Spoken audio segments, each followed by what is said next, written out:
vedare tinokuchingamidzai zvekare kune chimwe chirongwa pano paZim Facebook Secrets and Confessions. Tadzoka zvekare nemamwe mamessages. Rekedzai tibva tapinda mumamessages edu atadzoka takakubatirai. Saka message yedu yekutanga, message iyi yakabva kuchannel yedu iya yechirungu. So translation yacho kubva kuchirungu ichiuya kuchishona yakamira sekudai: hanzi makadi zvenyu mukoma, ndinokumbirawo kuti munge muchindiposterawo nyaya yangu makavigawo chitupa changu. Inini I am a young South African man. Zvakaitikawo kwandiri mukoma ndezvekudai: ndakarombeswawo but handitombozivi kuti mishonga iyi yacho yandakapiwa imbori mishonga yakaita sei, nekuti izvi zvetokoloshi zvatinongonzwa kuti zvitokoloshi zvemuno zvinogadzirwa muno muSouth Africa chakatosiyana nechinhu ichi chandakapiwa, because chinhu ichi chandakapiwa chakabva chazozvishandura ndokubva chazoita nyoka. Mushure mekunge chaita nyoka, now chakabva chazoita kamwe kakadzi kadiki diki. Saka kakadzi aka kakabva kazondiudza kuti kainge kachida kuti inini ndinge ndichizova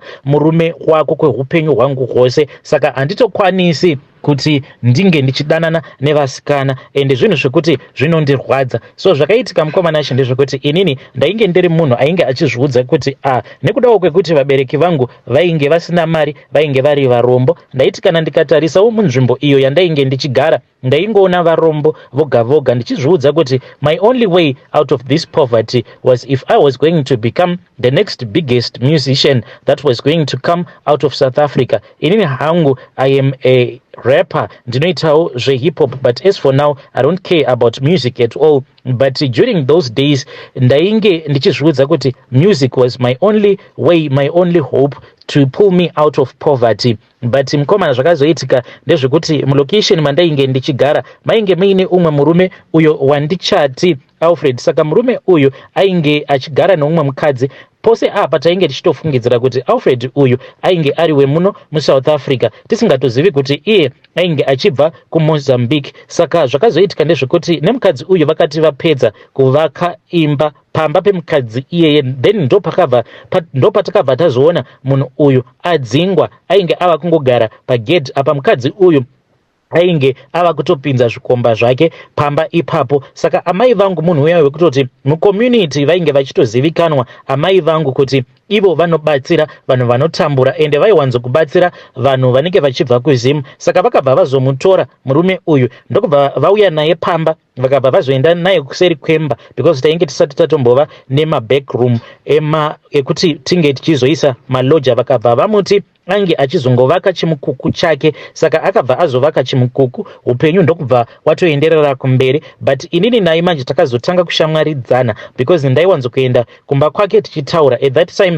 ndainge ndichishandira umwe muIndia uyo ainge aine chisupermarket chake, but sezvamunongozivawo kuti maIndia havabhadhari, inini basa rangu rainge riri rekumira padoo ndichicheka mareceipts mushure mekunge watenga mushop, then pakubuda paya ndaibva ndazotarira kuti hauna here zvimwe zvaunenge waba. So mari yandaiwana at that time it was only 950. Saka mukuzonotaura naye ndichimuudza kuti inini one day I was going to become the next biggest superstar to ever come out of South Africa, and I was going to be very rich one day and to build my mom a very big house. But iye akabva azondiudza kuti kana ndichida aikwanisa kuzoenda neni kunyika kwavo kuMozambique, because at that time mukadzi uyu waainge akambogara naye uya akamushandisa ainge ava kugara neumwe murume, but murume uyu ainge ari wekuZim.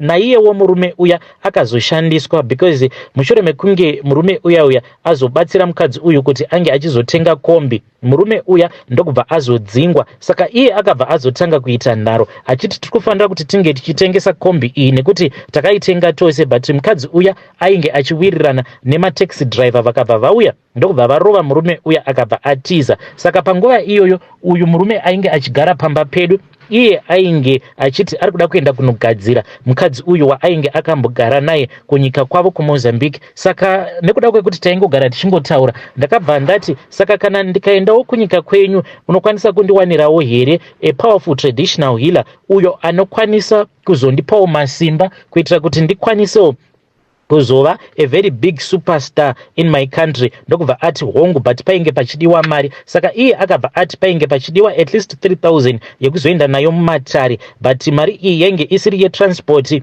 then yetransport ndaifanira kuti ndinge ndichizoibhajeta zvekare. Saka zvinhu zvainge zvakaoma, but nekuzivawo kuti music was my only way out of poverty, ndakabva ndashingirira ndokubva ndazounganidza mari iya. Ndakati ndaunganidza mari iya ndikabva ndamuudza, akabva ati it is fine, we can go together to Mozambique. Ndokuzoenda kwatakaita kuMozambique. Ndainge ndichida kuti ndinge ndichiapply passport, but akabva ati kwete, zvainge zvisina kana basa kuti ndinge ndichizova nepassport. Ndokubva taenda kuya kuMozambique. Tichisvika kumusha kwavo takabva tazoenda pamba peng'anga iya. Takati tasvika pamba peng'anga iya, then ndokubva ndazopinzwa mudare. Ndakapinzwa mudare ndikabva ndaudzwa kuti neng'anga iya iyo yainge ichazotaura nevadzimu vayo kuitira kuti tinge tichizoita dhiri inini nevadzimu veng'anga iyoyo. But kana ndakazvitarisa mukoma, ndinotongoona kuti apa ndakatongoita dhiri naSatani pachake. But kana ndakazvitarisa ndinotongoona kuti ndakatongoita dhiri naSatani Diabolos chaiye, because maconditions acho akazochinja along the way. Mukoma ndakabva ndazobvuma paya, ndakabva ndazopiwa mushonga uyu wandakapiwa ainge ari makwati eumwe muti. Ndikabva ndanzi kana ndodzoka kuSouth Africa ndaifanira kuti ndinge ndichizochengeta makwati iwayo, ndaisafanira kuti ndinge ndichizomadya ose at the same time, nekuti ainge achinaka paya paunenge uchimatsenga. Ndikabva ndanzi ndinoita ekurumirira pashoma kana ndiri pane mamwe masituations ekuti ndinofanira kuti ndinge ndichimashandisa. Ndikabva ndanzi ndaifanira kuti ndinge ndichimashandisa apo pandainge ndichazorekodha album yangu yekutanga. Then album iyoyo vanhu pavainge vachazoiteerera masongs angu, then vanhu vanobva vatanga kundifarira, ndobva ndatova nemafans angu akawanda, therefore I will become very famous. Ndakabva ndafara mukoma ndokubva ndadzoka kuno South Africa. Saka ndakabva ndaenda ndikabva ndanotaura naproducer wangu apa ainge achidhura sei, but apa ndichitaura naproducer wangu ndainge ndiri busy ndichitsenga gwatiriya iro randainge ndatora ndikaisa muhomwe dzangu. Ndasvikako kustudio ndokubva ndatanga kuritsenga. Saka iye manje akabva andipa good deal and he made me to record for free. Kunyangwe masongs acho ndaiti paya pandinenge ndichirekodha ndisati ndatanga kurepa, ndaitotanga ndatsenga gwatiriya, then ndobva ndazotanga manje kuchirepa. Takazoti manje tava kuita mixing and mastering. Hey, masongs iwawo ainge achinakidza sei kuteerera, because there was a spiritual force that was behind the music that I was making. Saka mukoma ndakati ndapedza kugadzira album rariya ndopa ndakabva ndazobatwa nemweya wehunhubu, nekuda kwekuti muarea mandainge ndichigara mainge muine umwe musikana, she was a good Christian girl. Saka musikana uyu ndaiwanzo kuti paya pandinenge ndichimupfimba iye aibva azonditi handidi, nekuda kwekuti iye she is waiting for the perfect husband that God is going to give her. And ainge achida kuzoti paya paanenge azoroorwa a perfect partner mushure mekunge azochata, that was when she was going to make love to her perfect partner. Saka zvandakazoita ndezvekuti ndakabva ndazotora gwatiriya ndokubva ndazotanga kuritsenga ndichienda kumba kwavo, ndokubva ndazotanga kutaura naye. Saka ndainge ndimire pedosa naye nezvivindi zvandainge ndiinazvo. Apa ndainge ndakaudzwa kuti handaifanira kuti ndinge ndichizoita hunhubu ihwohwo, nekuti zvinhu izvi zvainge zvichazondipandukira. Mukoma ipapo ndakabva ndazviudza kuti ndainge ndisisina kana basa nazvo. I had so much spiritual power muupenyu hwangu, ndainge ndisina kana kumbogara ndakaita a spiritual encounter. Saka you can just imagine the power that I was feeling at that time. Saka iye manje akabva azoti, do you smell something that is smelling like garlic? Ndikabva ndamutarisa ndikabva ndamuudza kuti mumuromo mangu ndo mainge muchinhuhwa garlic. Ndikabva ndati uri kuda kuitesta here garlic? Akabva ati hongu. Akabva aswedera pedo neni ndokubva tatanga kutsvodana, ndokuzotosika bonde kwandakazotoita naye musikana iyeye. Ndikabva ndazomubvisa humhandara hwake. Saka iye manje akati saka iye ainge achifungidzira kuti tainge tava murudo ndokubva azondi-invita kuchechi kwavo, and that was the biggest mistake that she did. And akati andi-invita kuchechi kwavo nesimba rose randainge ndiinaro, ndakabva ndazotanga manje kuchidanana nevamwe vasikana vainge vari vezera rechidiki, ndichingorara navo ndichingovabvisa humhandara. Ndikabva ndazotanga kudanana zvikare nemasingle mother, ndichidanana zvikare nevamwe vasikana vezera rangu, ndokubva ndachizotanga manje kudanana nevakadzi vechikuru. Ndainge ndichidanana nevakadzi vemachurch elders kuzosvika ndichizonoita bonde naamai mufundisi. Saka pakati pemachurch elders painge paine umwe mukadzi wandainge ndichidanana naye. Saka iye akabva azokumbira murume wake kuti murume wake ange achipusha mabhatani so that ange achizondipinza basa kukambani kwaainge achishanda, ndokuzototanga kushanda kwandakazoitawo basa rine mari. Saka nekuda kwesweet tongue pachinzvimbo paya pandakabva ndazonoiswa painge pari pachinzvimbo pekuti ndainge ndichidhila nevamwewo vainge vari maconsultant avo vainge vachipa kambani iyoyo yandainge ndichishandira matenda, ndokubva ndatanga kuwirirana neavo vatinoti matendapreneur munyika medu. Saka ndakati ndatanga kuwirirana navo vakabva vazotanga kundishandisa as a front, ndikabva ndatanga manje kuruka mari. Aiwa, ndakaita mari. Zvino ndakabva ndazokanganwa nezvayo n'anga iya yekumozambique iyo yainge yakandirombesa. So nerimwe gore ndakatoti ndichitobva zvangu kune imwe province, ndopandakabva ndazongokaruka ndaona kuti papassenger seat painge paine nyoka yakangonyuka from nowhere else. Ndakati ndapanika, nyoka iya ikabva yanditi ndaisafanira kuti ndinge ndichipanika nekuti iyo ndiyo yainge ichindipa mari uye yainge iripo kuti inge ichizondichengetedza. Mukoma ndakadedera, but nyoka iya yakabva yanditi ndaisafanira kuti ndinge ndichitya. Ndakabva ndapindwa nepfungwa dzekuti ndinge ndichiudza n'anga iya yekumozambique, but iyo yakabva yandiudza kuti ndaisafanira kuti ndinge ndichiudza n'anga iya yekumozambique nekuti yainge ichazondinzwira godo sezvo ndainge ndava nemari. Ikabva yanditi kana ukagara waudza n'anga iyi ichakuudza kuti unge uchindidzosa kudare kwayo, ende kana ukagara waenda kudare kwayo ziva kuti iwewe uchanditorerwa ende uchazova murombo wekupedzisira. Saka nekuda kwemari dzose idzo dzandainge ndaita, ndakabva ndazosarudza kuti ndinge ndichizochengeta nyoka iya. Saka ndakabva ndazotanga kuvarota sekuru vaya vachiti dzosa zvinhu zvangu, nekuti pandakakupa zvinhu izvi zvainge zvisina kupanduka. Handina kukupa nyoka ka iwe, ndakakupa makwati awo andakati unofanira kuti unge uchizopota uchimadya sezvo iwe wainge uchida mbiri. But chiona ka kuti nyoka iyi yauri kuti inyoka yako yava kukurutsira mari, ndozvatakataurirana here chidzoka nayo kudare kwangu tinge tichikwanisa kuzvigadzirisa. But ndakabva ndaramba mukoma nekuda kwekuti ndainge ndava mupfumi ndichitya kuti ndinozoita murombo, ndobva ndatanga zvekare kuromba stage 1. So ndakabva ndaramba nekuda kwekuti ndainge ndichipfurirwa zvekare nenyoka iya, ndokubva ndasarudza kuti ndinge ndichiteerera nyoka yangu iya. Saka sekuru vaya manje ndakabva ndazovaona vachindiudza kuti ivo vainge vachirwara. Mushure mekunge vandiudza kuti vainge vachirwara, vainge vachidana vose avo vavainge vakarombesa kudare ravo kuti vange vachizopedzerana navo vasati vashayika. Iye mukoma ndakabva ndaramba, then ndikabva ndazoona manje mweya kwavo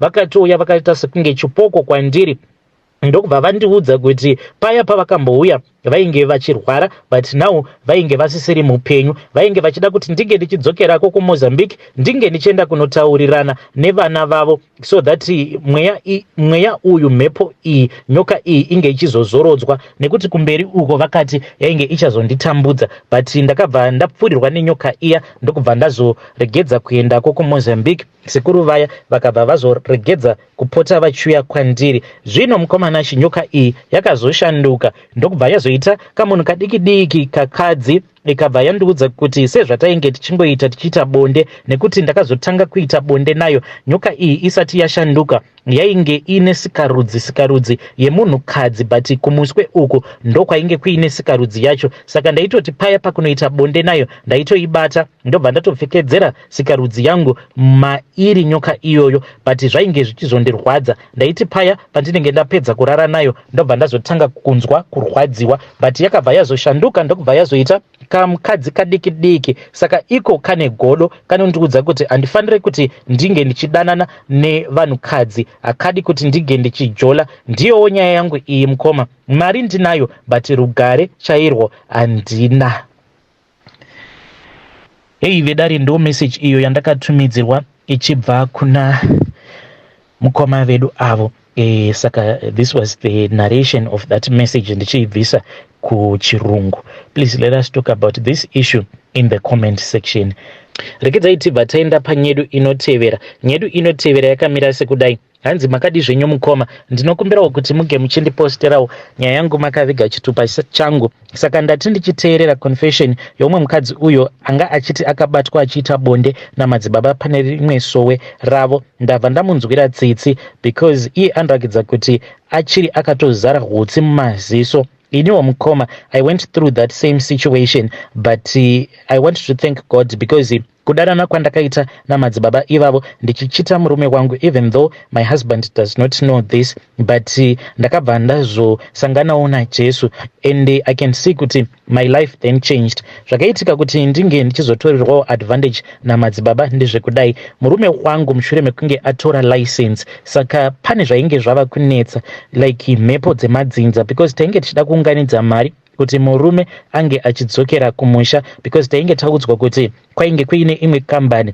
iyo yainge ichidzidzisa kana uchida kudzidzira kudriver matrack, saka tainge takanzi 2 weeks takachajwa mari yatainge takachajwa. Kambani iyi yainge ichinzi kuHighfields kuHarare, saka tainge takatotaurirana nevanhu vacho ivavo, but hey mukoma, zvinhu zvakabva zvatiomera. Murume ndokubva adzingwa basa mukoma, just like that. Apa mapepa tainge tisati tapedza kugadzirisa, apa ainge aine munhu uyo ainge achitomudza kuti zvinhu zvako zvikangoita bho unobva wauya, then murungu anobva atokupa track, but aifanira kuti ange achingova neidea, because munhu uyu shamwari yemurume wangu ainge achida kumuchunira basa. Iye ainge achitoti ini ndakatongopinda mutrack ndisina kana idea, ndaitongofamba lolo kusvika ndasvika, but zvinhu zvedu zvakabva zvatiomera. Zvino zvinhu zvakati zvatiomera, then ndikabva ndazonzwawo kuti kwainge kuine umwe muprofita uyo ainge achibatsira, akatibatsira zvake muprofita, zvinhu zvedu zvikabva zvasununguka, but at what price mukoma. Murume uyu akabva adhimanda kuti ainge achida kurara neni. At that time baba pavainge vaenda kumusha, takaenda kuya mukoma, and this was the first time ndichitosvikawo pa, saka takaenda kuya mukoma, and panguva yacho nyaya idzi dzemasowe ndainge ndisingabvi mumaprofita. Ndaizviudza kuti ya maprofita ndo vanokwanisa kundirwira hondo dzangu dzose. Takaenda kuya mukoma, ndokubva tatoprofitiwa paya. Saka pakuzonoprofitiwa muprofita uya akabva azoti inini ndaifanira kuti ndinge ndichidzoka ndega, because iye akati ainge achiona kuti sari rainge riri pandiri ndo rainge richikonzeresa kuti murume wangu ange achiita munyama. Saka ndakabva ndazviblema, ndikabva ndati sezvo iye ati ndichange ndichizochekwa sari iroro nemudzimai wake, ndikabva ndaenda kuya. Murume wangu ainge achingoitawo zvemapeace job, achingokiya, ainge aine umwe muIndia uyo waainge achingoshandira, but zvemapeace job. So mukoma, murume akati aenda kubasa, ini ndokubva ndarova ndini uyo, ndikabva ndakwira, ndikabva ndaenda kulocation kwainge kuchigara madzibaba vaya. Saka madzibaba vaya manje vakabva vandiudza kuti vainge vasikokumba, vakandiudza pandainge ndifanira kuti ndinge ndichiburukira, ndichitoburukawo kombi. Ndokubva ndavaona vainge vakatondimirira, vakabva vanditora. Saka ini ndaitofungidzira kuti tainge tichienda kumba kwavo, but vakabva vaenda neni kumba kwefriend yavo. Ndokubva vanditi taifanira kuti tinge tichipinda mumba, ende vakati vainge vachimirira mudzimai wavo kuti ange achiuya. Takapinda mumba muya mukoma, angauya mudzimai wavo, takagara for almost 1 hour something tigeremo mumba muya. Then madzibaba vaya vakabva vati munhu uyu anenge atowana peace job, saka imi motodzokera. Mukoma ndakarwadziwa because ndainge ndashandisa kamari katainge tiinako, kamari kekupedzisira mumba plus mari yandainge ndatovapa. So pavakandiudza kuti ndinge ndichizodzoka ndakarwadziwa, ndikati zvino madzibaba hakuna here imwe plan. Vakabva vabuda vachiti vainge vachida kuenda kunotsvaka umwe mukadzi uyo wavainge vachazoudza kuti sari racho rinochekwa sei. Ndokubva vadzoka mukoma vachiti vainge vasina kumuona mukadzi uya. Saka ivo vakabva vati kana makasununguka ndinokwanisa kukuchekai sari racho. Mukoma ndikabva ndati zvino ndoita sei? Ndokubva ndanzi ndinge ndichikurura. Ndakakakururiswa paya, ndokubva vatora mucheka uya wewhite vakabva vazouwaridza pamubhedha. Ini ndokubva ndazorara pamusoro pemucheka uya.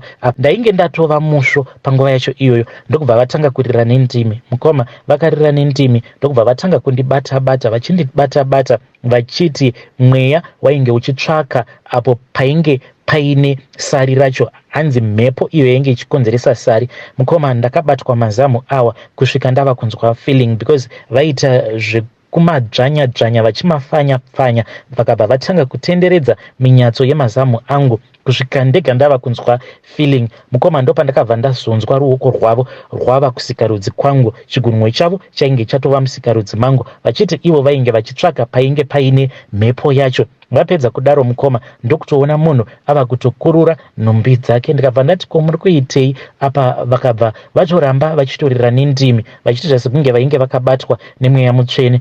Ndakabva ndati zvimwe kuda ndozviri kuda mweya. Ndobva vauya pamusoro pangu, vainge vakaita zvekusimudzira gemenzi ravo wanikwe munhu atopfekedzera sikarudzi yake mumandiri, mukoma munhu ndokutoita bonde nodziviriro no what. Pavakazosara vopedza mukoma, but hana yangu marovero ayainge yoita zvezvo zvekuti murume uyu ndainge ndava kunyatsokunzwa kumuda pakadzikadzika pemwoyo wangu, ndokutotanga kudanana kwandakaita navo madzibaba ivavo. Mukoma vaingoti vakangofunga so kuda kurara neni vaingoti simudzira mhepo mumba, ndaiti ndichingopedza kurara navo madzibaba ava mukoma vaibva vazosunungura paya pavanenge vakasunga. Worst of all, murume akazoti awana basa, hei vakandiita pati mukoma. Vainge vava kutouya kumba almost on a daily basis vachiziva kuti murume wangu ainge ari parod. Ndakaita sekunge ndainge ndatova mukadzi wavo mukoma. I just want to thank God kuti handina hangu kuzobatira pamuviri. Saka nerimwe zuva manje ndakazongonzi neimwe friend yangu, iwe uya kuchechi, because kuchechi kwavo kwaipota kuchidonetewa chikafu. Saka ndakabva ndati regedzai ndinge ndichiendawo kunotora chikafu. Mukoma ndakati ndaenda kuya. That was when I met Jesus Christ.